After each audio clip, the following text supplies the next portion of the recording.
I've got a new workshop coming up on Saturday, November 2nd called Blue Note Blues.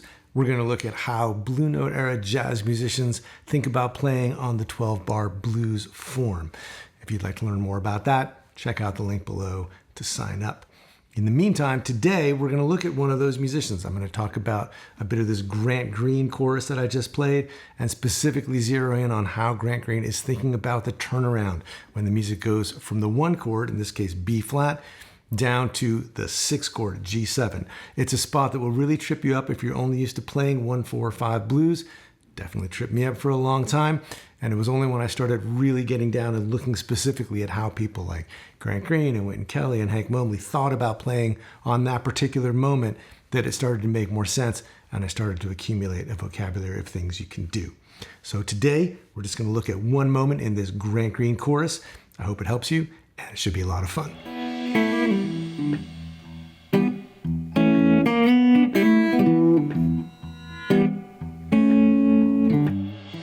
So we're talking about one moment in one chorus of a Grant Green solo on a blues called Smokin', which is a song on a Hank Mobley record called Workout.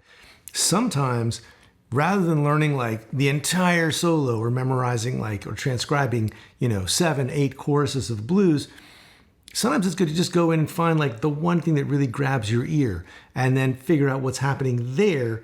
And then you can sort of start to work your way out from there, either seeing what else you can do with that one idea yourself or going back into the solo and going, well, what happens next time around?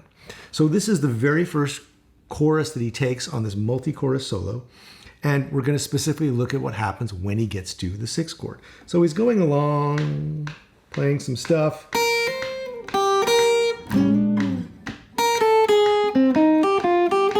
That's interesting, but that's also interesting. And then that's the part I want to talk about, because this is where, in particular, the jazz version of the blues starts to really deviate from the 1-4-5 blues. And what's happening is you're going along, playing the 1, then the 4, then the 1. Not too surprising. Here comes the 4 in measure 5, maybe one of these guys, and then you're back to the 1 chord in measure 7, and then in measure 8, this is when things get interesting. And why that G7 is there is because the next chord you're going to play is C minor 7, the 2 chord on a jazz version of the blues in B flat. So we got to have a way to play through this G7 chord that doesn't sound dumb, and that also kind of takes us over to the C minor 7. And so this is what Grant Green does, and I love it because if you're trying to get into this style or understand what those sounds are, you can see it on the guitar a mile away. Now that said, Grant Green is a very idiosyncratic player, and I am not necessarily 100% sure this is where he's playing this. You could play this in 1 or 2 other places on the neck, and there's so little footage of Grant Green, and when you can see him, his hands are moving all over the place. His left hand is all over the fingerboard. He sounds at first like he's just playing guitar stuff, and then you listen and look more closely and you're like, oh, there's a lot going on here. So I'm going to play it down here because it sits in a good place and it's a great place to explore. But full disclosure, I can't promise this is exactly where he's literally playing it himself. Anyway, he gets down to, he's halfway through the B flat. So this is halfway through measure 7, and he starts to play. And then when the band gets to the G7, he's here. So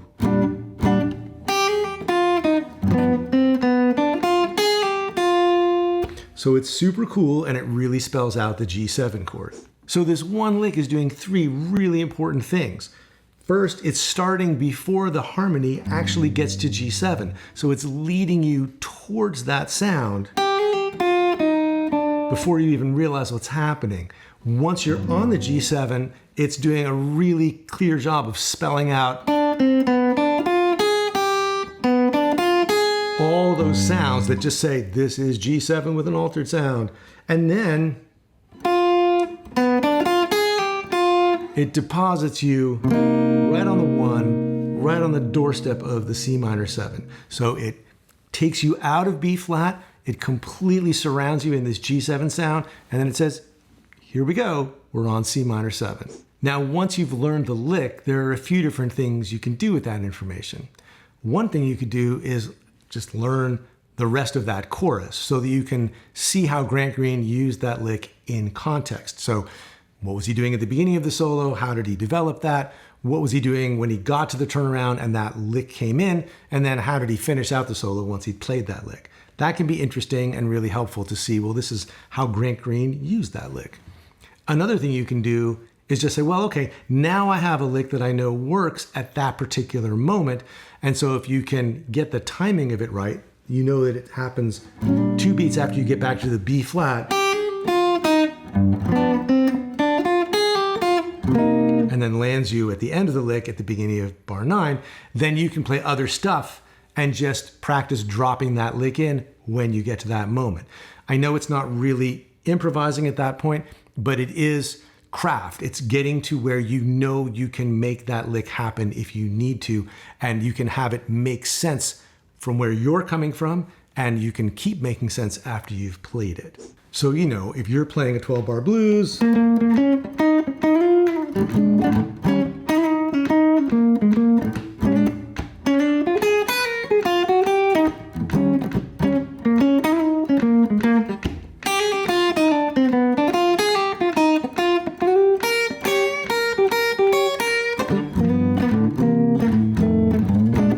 then you can drop that lick in when you get to that moment in the turnaround and then continue doing your own thing on either side of it. And then the third thing you can do is look at the lick and pull it apart in terms of, well, how is it phrased? What melodic and harmonic material is it using? And how could I use that as a model and create my own variations on the lick? So for instance, we know it starts on beat 3 of the B flat chord. And we can see that it starts with a triplet from a chord tone. And it goes down the scale and it lands on more chord tones. And then it turns back on itself and arpeggiates up.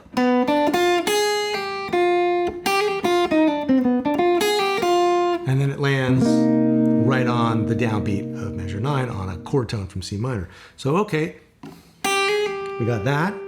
Can we find some other triplets to start with? Yeah, we could go from the 5 to the flat 13 to kind of fudge it, but we can sort of go around and land on the major third. We could also maybe hammer on from the flat 13 to the 7. Come back to the third, right? So instead of, we could have or, and then maybe we still go up, but maybe, so we do more of a West thing, flat 13 to sharp flat 9 to sharp 9 to root flat 7, and then still land on C minor on the flat 3rd. So,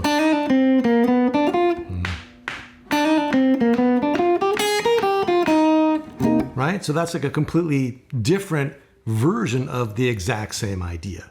So it can be really fun to take a specific lick like this and figure out how it fits into the blues chord progression. And in fact, it's one of the best ways I know to piece together a better understanding of what jazz musicians are doing on the blues.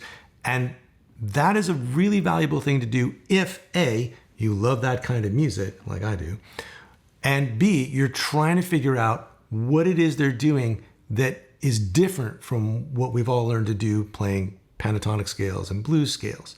Because when you listen to these records by, Kenny Burrell and Jimmy Smith or Grant Green, or like some of the bluesier Blue Note stuff by Stanley Turrentine or people like that, you hear blues and you're like, oh yeah, I love this groove, I love these licks, this sounds great. And then something goes by where you're like, whoa, wait a second, what was that? And it's usually these moments like the one we've been talking about where it goes to a chord that isn't in the 1-4-5 blues. And then the musicians are reacting to and playing through that using scales and melodies that are tailored to those new and additional chords. It's not that complicated an idea. It's just there's a lot of really interesting licks going on, and sometimes it's going by extremely fast. There is no shame in slowing stuff down to figure it out. I do that all the time, and it's really entertaining and enlightening. And you can really hear like, oh, that's what they're doing. That's what that note is that I couldn't catch because I wasn't expecting that arpeggio or that chord. And of course, another good way to learn about this stuff is just to hang out with someone who's already been thinking about it for a while and done a little bit of the transcribing and the decoding and the figuring out and can explain it in a way that relates to the way you may be thinking about blues, help you make that transition into the jazzier version of the blues that relies on those kinds of chords and those kind of scales and arpeggios and licks. That is what I'm going to be doing in my Blue Note Blues workshop on November 2nd. We're going to look at 3 or 4 choruses, a couple choruses by Grant Green, maybe a chorus by Wynton Kelly, Hank Mobley, maybe some individual licks pulled from some other Grant Green solos that also highlight those particular moments in the blues progression, like the turnaround, like the move from 1 to 4, and come up with a bit of a template for like, look, if you're trying to play this stuff through the blues, these are the moments you need to know about. These are some of the ways that people do this. Let's check out the recordings and see how that's been done. And now let's see what we can generalize about that so that we can put those licks into our own playing and start to move them around and improvise with the materials themselves. So that's what's going to be happening in the Blue Note Blues workshop. If you'd like to sign up now, you can use the link below. In the meantime, I hope you enjoy working on this Grant Green lick and finding ways to add it into your vocabulary. If you got a question or a comment about the lesson, leave it for me down below. I'd love to hear from you. And as always, thanks so much for watching. I'll see you next time.